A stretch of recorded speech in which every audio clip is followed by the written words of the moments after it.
नहीं बोलने के कारण उस पर अत्याचार होता है। ये आज का हिंदुस्तान है। जो संविधान के भक्षक है वो आज संविधान का कॉपी लेके घूम रहे हैं, जैसे लगता है कि कितने बड़े संविधान के रक्षक। संविधान के भक्षक संविधान के रक्षक नहीं हो सकते, और इसलिए वो जलाते रहे हमारे आशियाने, हम बनाते रहेंगे मोहब्बत के तराने। सैकड़ों बार उदाहरण है जब इन्होंने संविधान की धज्जियां उड़ाई, और आज यही कारण है कि संविधान ने उनको वहां बैठा दिया जहां 15 साल से टहल रहे हैं। अरे आप तो अभी ज्ञान आपको नहीं है, जरा अपने पूर्वजों की, आपके जो पूर्वजों ने जो इस देश में शासन किया है उनका भी जरा इतिहास तो पढ़ लेते। 100 चूहा, हम लोग के यहाँ कहावत है, सभापति महोदय आप भी जानते हैं, आपके यहाँ भी उत्तर प्रदेश में कहावत होगा, 100 चूहा खा के बिल्ली चली हज करने के लिए।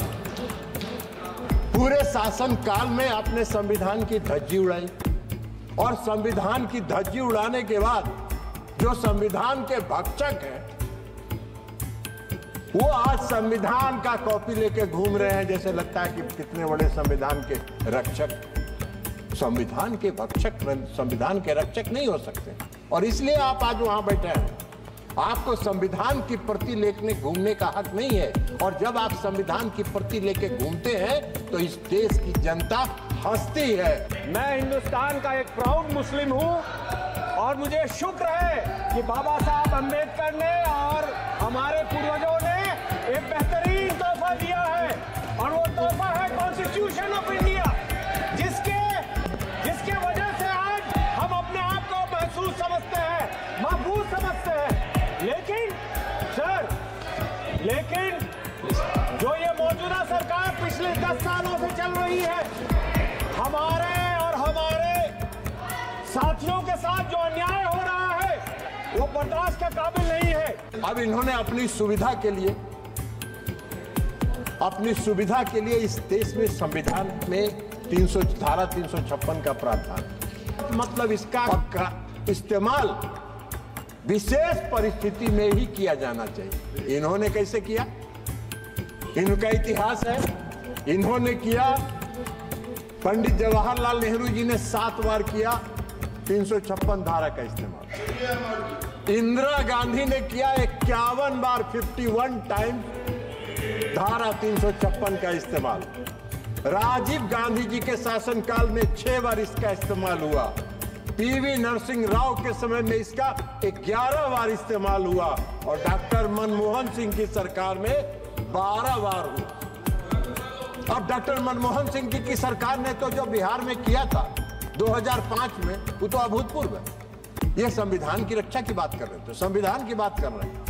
संविधान के डर से इन्होंने जो भी इस तरह के फैसले किए वो दिन के उजाले में नहीं किए, रात के अंधेरे में किए। आपको जान के ताजुब होगा कि 54 मिनिस्ट्रीज में 11,131 ऑफिसर्स में मुसलमान सिर्फ 171 है, जिसका परसेंट 1.6 है। यहाँ हमको जो हमारे हिसाब से मिलना चाहिए वो नहीं मिलता। लेकिन अगर जेलों में आप तादाद देखेंगे तो मुसलमानों की तादाद 31 है, उसमें ज्यादातर इंटर ट्रायल है जिनको जबरदस्ती मारा गया है। हमारे स्टूडेंट को, हमारे एक्टिविस्ट को निकालना होगा। पिछले 10 सालों में हमने देखा, पहले राइट्स हुआ करते थे, ये अब राइट्स मैन्युफैक्चर करते हैं, लोग बुला के भेजते हैं। और अब संभल में हमने देखा जब लोग नहीं मिल रहे तो प्रशासन ने गोली चलवाई। हम ये बर्दाश्त नहीं करेंगे। हम ये नहीं जानते कि ये कब समझेंगे कि संविधान सबके लिए है। ये संविधान हम सबके लिए बराबर है। सबसे अफसोस की बात है कि आर्टिकल 26, आर्टिकल 15 में हमें अपने जगहों का हमें इजाजत दे देता है, हमें अपने जो इदारे हैं उसको चलाने का इजाजत देता है। लेकिन ये वक्फ अमेंडमेंट बिल लाके ये चाहते हैं कि बैकडोर से हमारी जमीनें छीन लें। हमारी जो प्रॉपर्टीज है, जो हमारे पूर्वजों ने दान किया, गरीबों के लिए, मिस्किनों के लिए, बेवाओं के लिए, जरूरतमंदों के लिए, उसको लोग छीनना चाहते हैं। और इनकी एजेंसी बोलती है कि हम जहाँ चाहेंगे उसको वक्फ कर देंगे। न्यायपालिका पर प्रतिबंध लगा, मौलिक अधिकार समाप्त कर दिया गया, बोलने पर पाबंदी लगा दी गई, मीडिया वालों को जेल भेज दिया गया, संविधान की कई धाराओं को संविधान के 9th शेड्यूल में डाल के कोर्ट को प्रतिबंधित कर दिया गया कि आप उसकी सुनवाई नहीं कर सकते हैं। 6 साल अपना शासन 5 साल के शासन को 6 साल कर लिया उन्होंने, और उसके बाद अगर उनका बस चलता तो आजीवन के लिए अपना कर लेते। ये संविधान के रक्षक हैं और ये संविधान लेके घूम रहे हैं इस देश में। इस देश के लोग तो हंसते हैं ना, अपनी गद्दी बचाने के लिए और अपने स्वार्थ की सिद्धि के लिए इन लोगों ने संविधान का किया। और सर वही नहीं, पिछले कुछ दिनों में 686 स्पीचेस हुए।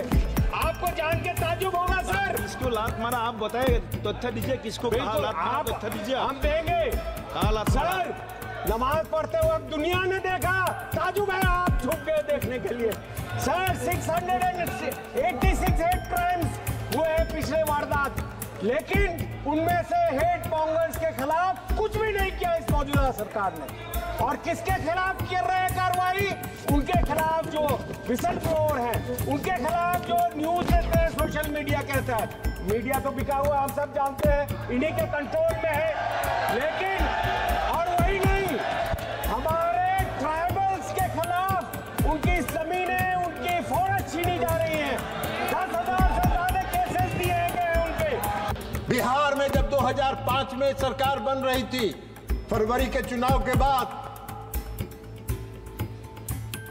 तो एक कैबिनेट मंत्री बहुत दबंग कहे जाते थे, वो चले गए प्रधानमंत्री जी के यहाँ 12 बजे रात को, और उन्होंने कहा सरकार गिरा देंगे, नहीं तो विधानसभा को भंग करो।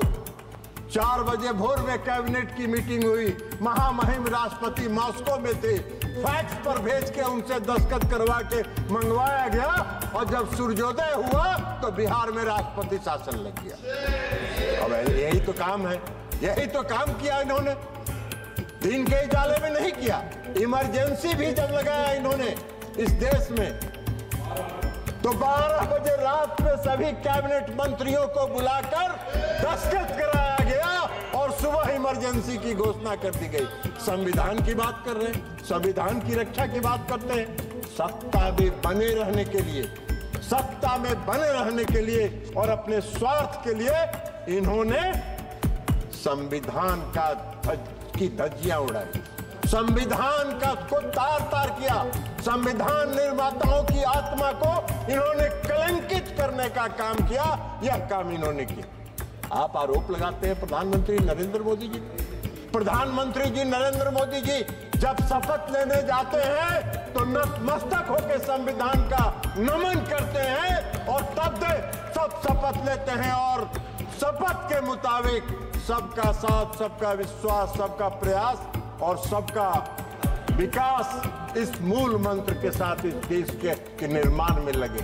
आपको जान के ताज्जुब होगा कि यहाँ पे नॉन स्टेक होल्डर्स को बुलाया जा रहा है। क्यों बुलाया जा रहा है उनको? क्या योगदान है उनका? सर यही नहीं, सबसे अफसोस की बात यह होती है जब आदरणीय प्रधानमंत्री जी कहते हैं सबका साथ, सबका विकास और सबका प्रयास।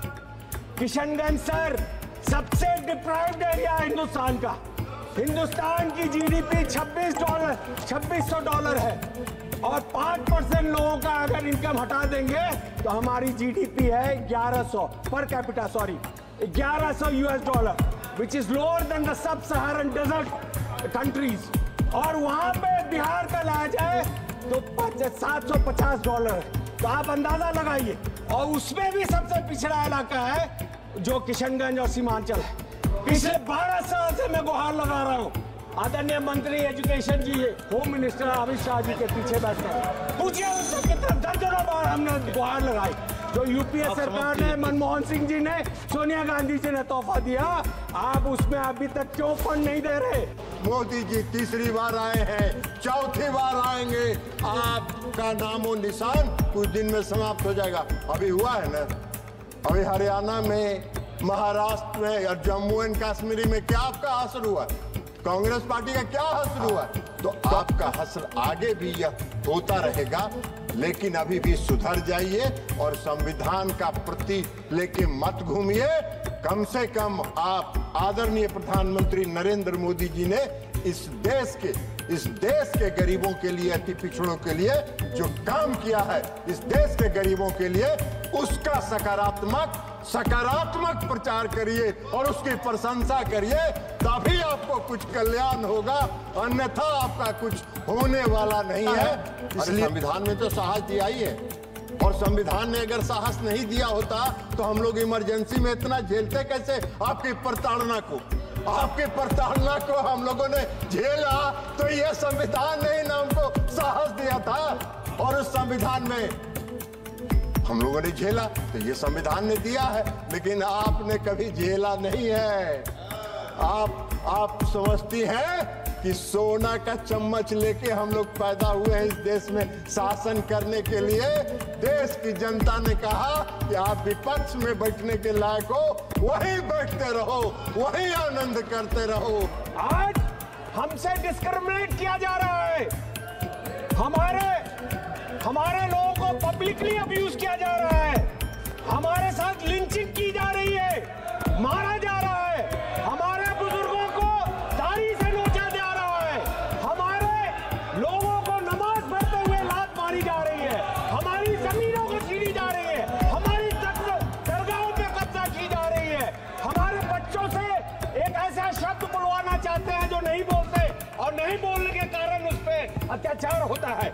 ये आज का हिंदुस्तान है इनके सामने, इनके चलाते हुए, जिसका हम विरोध करते हैं। संविधान के रक्षक इस देश के प्रधानमंत्री आदरणीय नरेंद्र मोदी जी हैं, और जब तक नरेंद्र मोदी जी हैं, संविधान के साथ कोई छेड़छाड़ नहीं कर सकता है। संविधान में दिए गए प्रावधानों के साथ कोई छेड़छाड़ नहीं कर सकता है।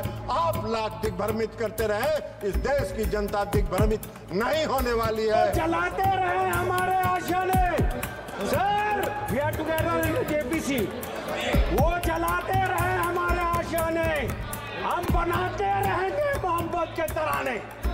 जय हिंद। धन्यवाद।